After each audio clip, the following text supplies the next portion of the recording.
All right, let's, Sean, move into the world of the National Football League. Bye weeks this upcoming week. The Colts and the Saints, just the only two teams, will be off. The Saints can't lose.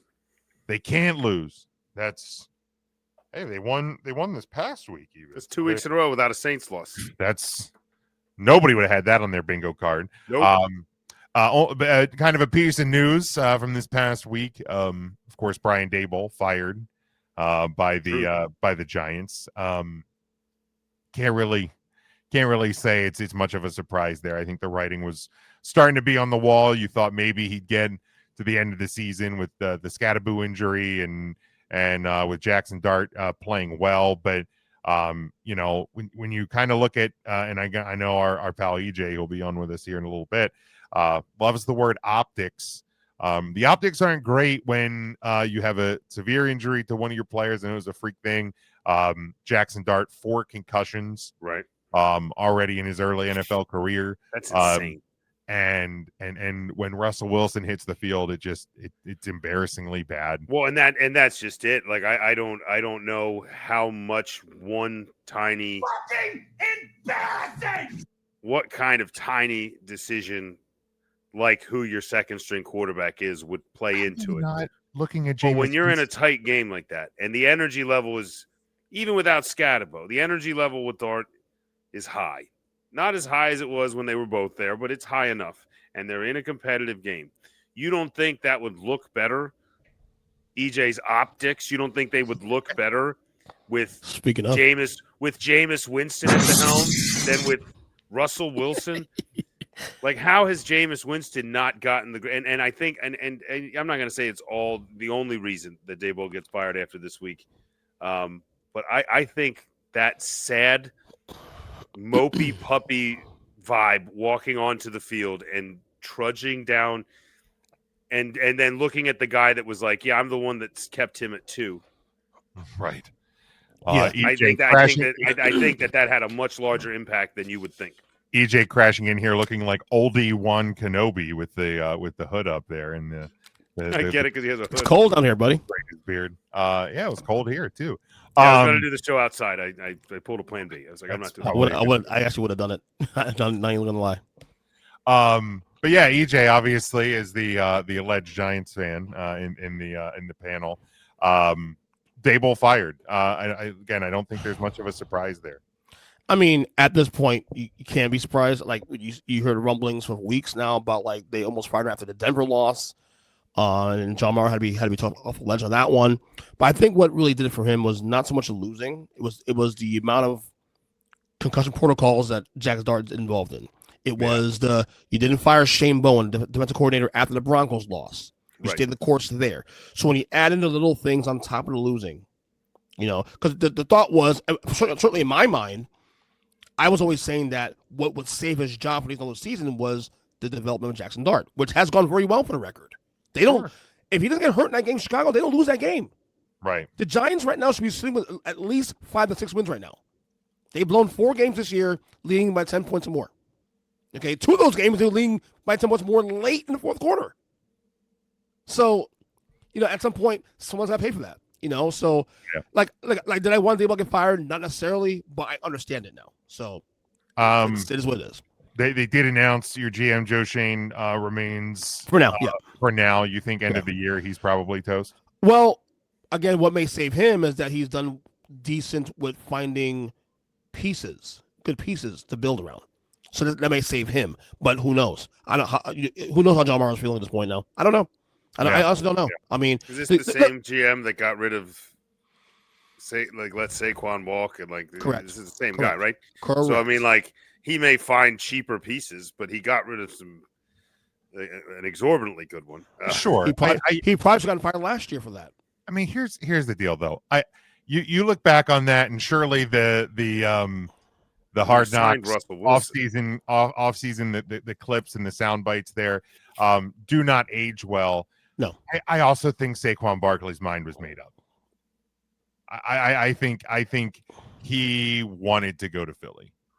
So yeah, well, I think as soon as they even considered a tag or hey, would you take this other deal? Like when they didn't take when he walked in and was like, this is what I want, and they were like, I don't think we can give that to you.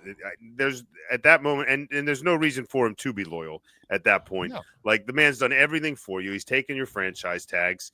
He's drug your, embarrassing display of season after season through the muck on his back, selling jerseys while no one else on the team is a desirable. Like he was the guy.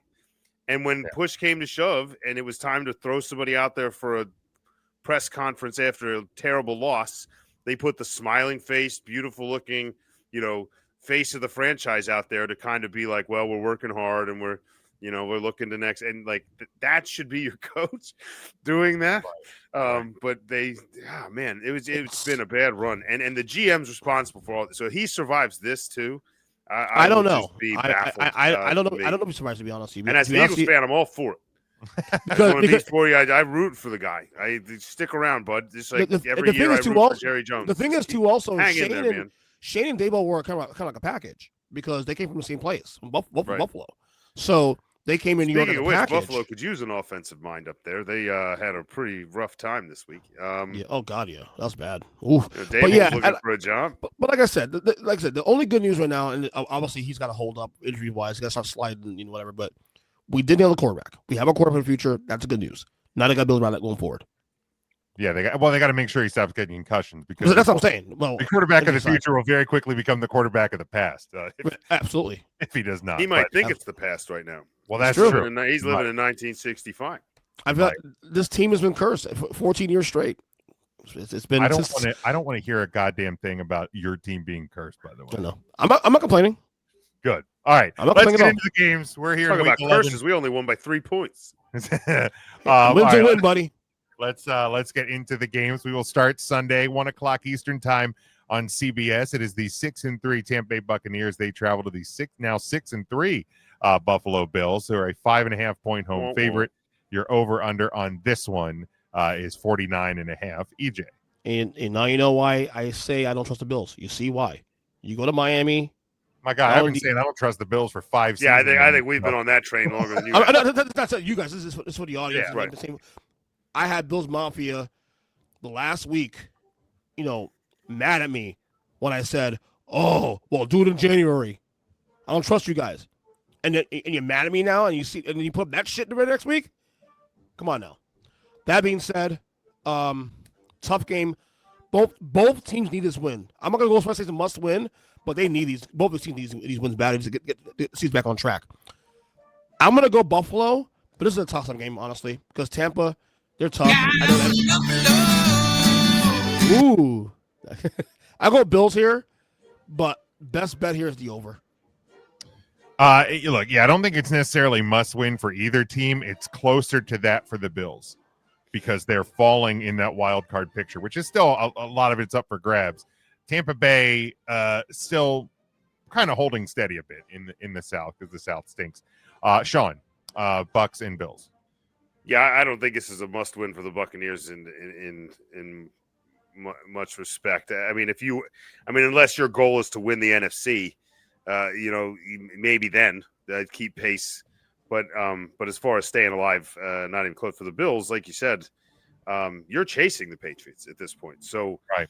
Of course, the way that defense plays, they're used to chasing people. So that's good. Gosh, yeah, they are. Both these teams are up and down. We still don't know if Bucky Irving's coming. Probably not. I have a friend of mine who writes. I forget that. I want to say fan-sided, but he writes. He's a Buccaneers writer, and Bucky will be out this week. Yeah, I heard it was after in a conference after the game. They said he's not ready to take a hit, which is not good because you play football. So that's disheartening. Mayfield's in a slump. Give me the Buccaneers only because it's 5.5 points, and I might just win that on a cover. And I will take the over. I'll go with the over with EJ. I think the over is a pretty decent play here because The Bills defense sucks. Yeah, I was In going to fact, say, it's a good get right game for Baker Mayfield, probably. or Maker Bayfield as well. Baker Mayfield, that's who's been playing. We got to get back to Baker Mayfield. But yeah, like over is the easy play. Tampa, even without Bucky Irving, they have weapons. They're gonna put yards and points up. Bills will have to if they want to stand a chance. That said, I don't think they do. I don't think this is a very good football team at all. I think it says a lot about them. I think it says a lot about a team that they beat a week ago. So I think Tampa Bay wins this, and I think wins it pretty easily. Whoa! But I will take. Yeah, I think Buffalo is floundering. I'm gonna tell you right now. And Jim, not to cut you off, but if that happens, Sean McDermott's on the hot seat. I think he's already there. Yeah, I think that seat's been warm for a while. I think his seat was warm when the season started. It gets louder. But yeah, it will the certainly trouble get with louder. McDermott is you're a defensive coach, and this defense is atrocious. Brutal. Like, so I mean, I wouldn't. Yeah, I wouldn't. It's going to get louder. It's going to get louder for him beginning this week. All right, moving to 4:05 Eastern time on Fox. A huge matchup in the NFC West. My goodness, the 7-2 Seattle Seahawks traveling to LA to take on the 7-2 Rams. A 2.5 point home favorite. Your over under is 48.5. Devin did have the Bills and the under in the last game, so the complete opposite of my pick. But EJ, Seahawks at Rams. Before the season started, if you had told me Week 11 Rams Seahawks circle the calendar, I would have said, "Come on, stop! Yeah. It's a visual game. It's two good teams, but come on, this is a huge game, and this is a big game for probably for the Seahawks because I think this is the game for me personally to really believe them as a Super Bowl contender. You gotta win this game because I think there's been some separation in the NFC. I think the Eagles, obviously who they are, and the Rams are to me the clear two best teams in the conference. I think number 3 is wide open now. And if you want to get in that conversation with the top 2, you got to start showing some proof of that. And this is the game you got to do it. Unfortunately, it won't happen here. Give me the Rams to cover slightly in a competitive game. Give me the over. All right. Sean, Seahawks at Rams. Yeah, man. This is a flashy game. If it wasn't for the game we're probably going to be picking in a couple of games here, this could easily be the game of the week. I don't know. I don't know. And it might still be, even more so than the one I'm looking forward to. This is two red hot quarterbacks, man. Sam Darnold playing lights out, Matt Stafford playing. Everybody's talking about Jonathan Taylor playing. I've been talking about he's running like he's 25. Matt Stafford's throwing like he's 25. Sure is. He doesn't look his age at all. MVP that back healed up just fine. But he's enjoying that new toy, Devontae Adams. I think with Puka back with that. I hate to say AJ's right, but that's probably your number 2 running right now in the NFC. But if you look at my rankings later, the Seahawks are not far behind him.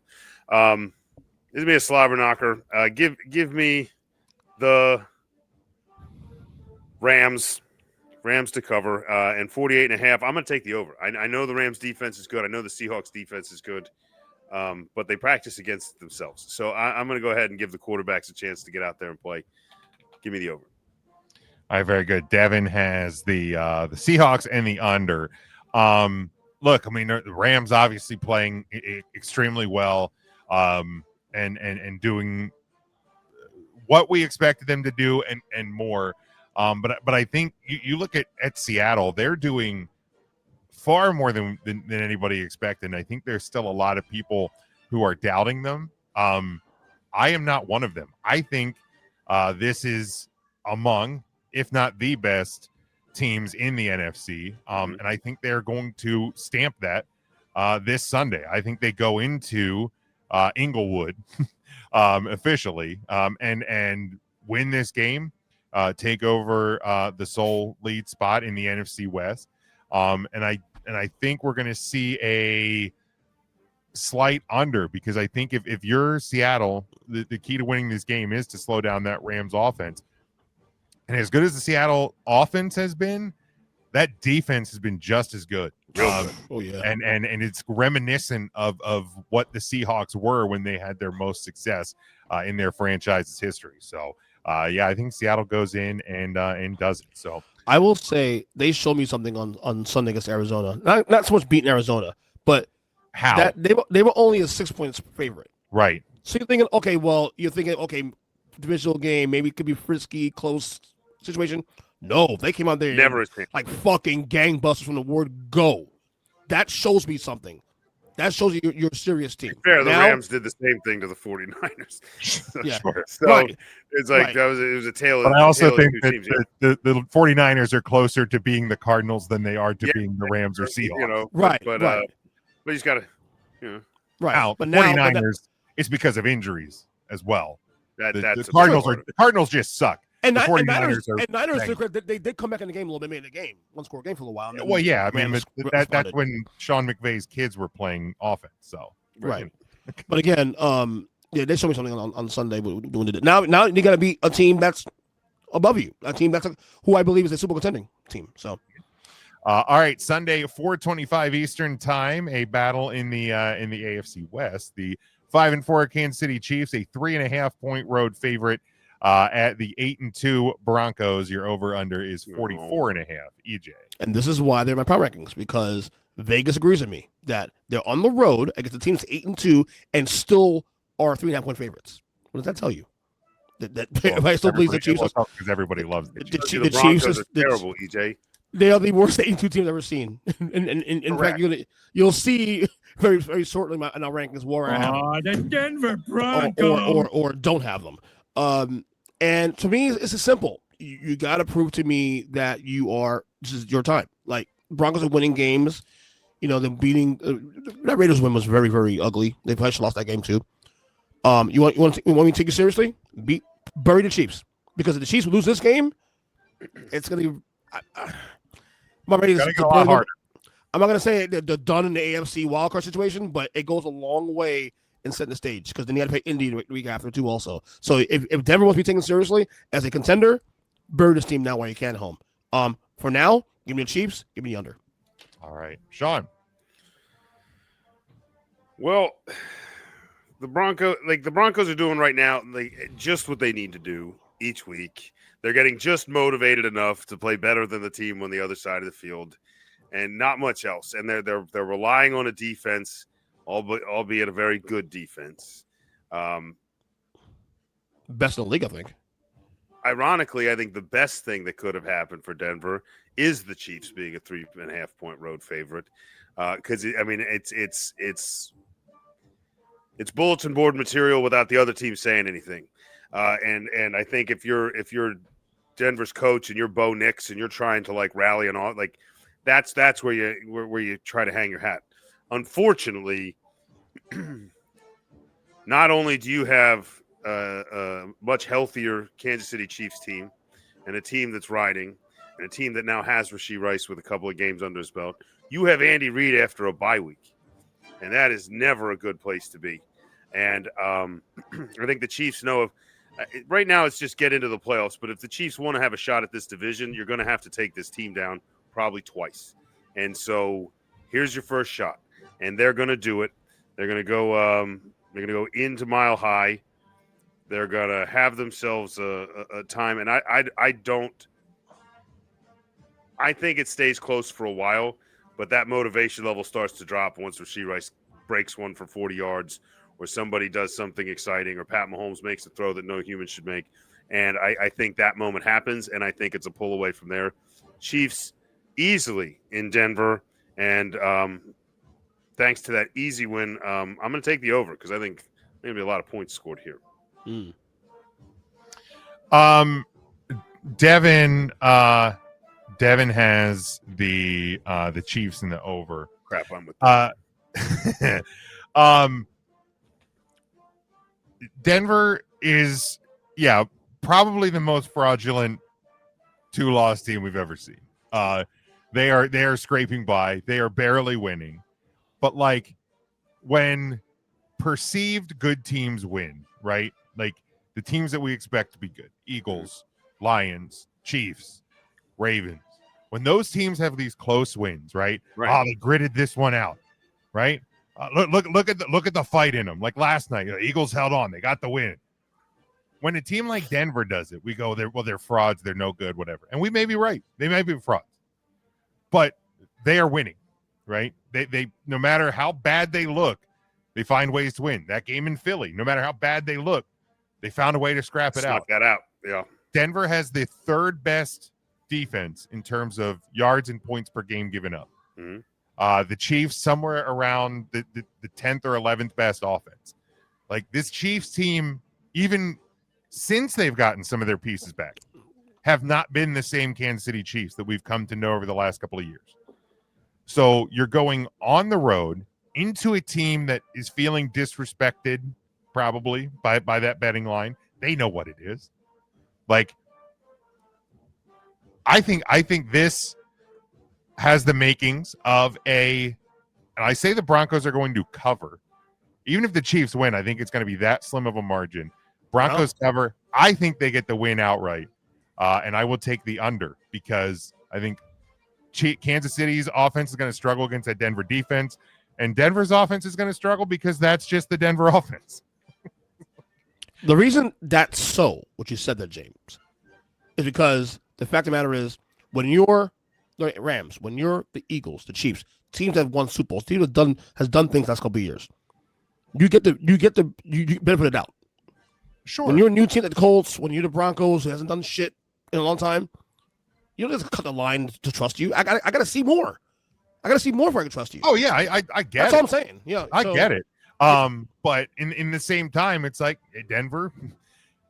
We just keep saying it week after week. They find ways to win, and I think they do it again this week. And then last one for the NFL slate this week, we go to Sunday night, 8:20 Eastern time on NBC. It's the 6-3 Detroit Lions. They travel to 7-2 Philadelphia, a 1.5 point home favorite. Your over under is 49. EJ. That is a disrespectful line to the champs. No, it's not. Let me tell you why. You know the science on betting, right? Home team gets 3 points no matter what, and then Right. So you're picked to lose. So Yes, Vegas is saying Vegas likes Detroit here. Wrong, Actually. sir. Wrong. That's for your about the being disrespect. No, Vegas is Vegas likes Detroit here. Yeah. And They I don't know why you that to me it's respectful for me. I like the Eagles here. Detroit's been way too up and down for me this year to trust them fully. Like they're a very good team. They're one of the best teams in the NFC, no doubt about that. But and I know the Eagles have been playing, haven't played complete football. The game gets Monday against the Packers, and it wasn't a pretty game. But like the Broncos, they find ways to win. The difference between the Broncos and the Eagles are champs. Okay, so they get benefit of the doubt. I don't know, man. I'm gonna take the Eagles here. I just think that line is way too disrespectful. That's like to me stealing money. Detroit, another team that while has done some good things the last couple of years, still has to prove it to me. You remember you lost to Washington in the second round of playoffs last year, and you got blown out. So there's a lot of that still there that bothers me. Detroit, that they're a really good team, but when it comes to winning big games, they just don't do that. Philly does. Give me Philly, give me over. All right, Sean. Yeah, I don't know about disrespectful. I mean, we have not been playing the superior level of football I'd like us to be playing. The passing game, whether it's by choice or just by situation, has not been. I mean, in spurts, Devontae Smith down the middle of the field. That kind of big play here and there. Now I will say this: Saquon Barkley looks fully healthy, up to speed. Everything looks great. That spin move in Green Bay was disgusting, absolutely disgusting. He just it's so good. But I mean, up or down, whatever. I mean, Detroit's down. So if this becomes an up, Philly might be in trouble if they can't figure out how to score some points. So I do think this is, if you're a fan of football in the trenches, if you're a fan of the offense and defensive line, this is your game to watch this week and probably all season. I think, from the offensive line of Philadelphia, Lane Johnson, healthy or not, is probably the best shot to slow down some of that pass rush from Detroit. And I think on the other side of the ball, we have some health on the Eagles defensive line, might get a chance to get in there. I'm still going to take my Birds. I think they find a way to pull this out, and we finally get to see that game that we were hoping was the championship Homer. game last year. He caught that. But like you said about Denver, like they're finding ways to win. And minus that game against Denver, which was incredibly disappointing. I think in close games, the Eagles have kind kind of figured that out. And yeah, I'm gonna take what I think is a slightly better roster, and I'm gonna take what I think is a slightly better quarterback. And I think it's gonna be a fun game to watch. Give me the Eagles, and yeah, I guess the over on that. That sounds good. All right, got it in just in time there. Look, this is not a disrespectful number. The Eagles, I get we're on the road at Green Bay, but struggled against what I think is a bad Packers team. And you have a shorter week against a team that, albeit against a bad Commanders team, looked really damn good. Dan Campbell has taken over the play calling duties. I think you saw some rookie mistakes from the new offensive coordinator. So Campbell takes those duties away from him, lets him focus on just kind of, tweaking the things that need to be done in game and during the week. Campbell knows this offense. He knows how to get him going. He's gonna find the spots to exploit the weaknesses on both sides of the ball with Philly. And I just, when I look at these two teams, I feel like the Lions are trending up. I feel like the Eagles are flatlining a bit. I'm not going to say they're trending down. They keep winning. But I when I just look at the two teams, I feel like the Lions are kind of starting to ascend a little bit. So I will take the Lions to cover. I will take the Lions to win. And I think we do get an over because we do have two good offenses here. I think it'll be enough to get them over that 49 number. So, but yeah, should be another good Sunday night football game. The Monday night football game for the second week in a row will not be good as the Cowboys and the Raiders. So people who are still embroiled in the, you'll still watch, buddy. of course I will. I'm an idiot. But glutton for punishment. It's our last chance to win for the year too. So that's I'll be watching my bet to come through, which are not going to come through most likely. Say good luck with that, pal. Yeah.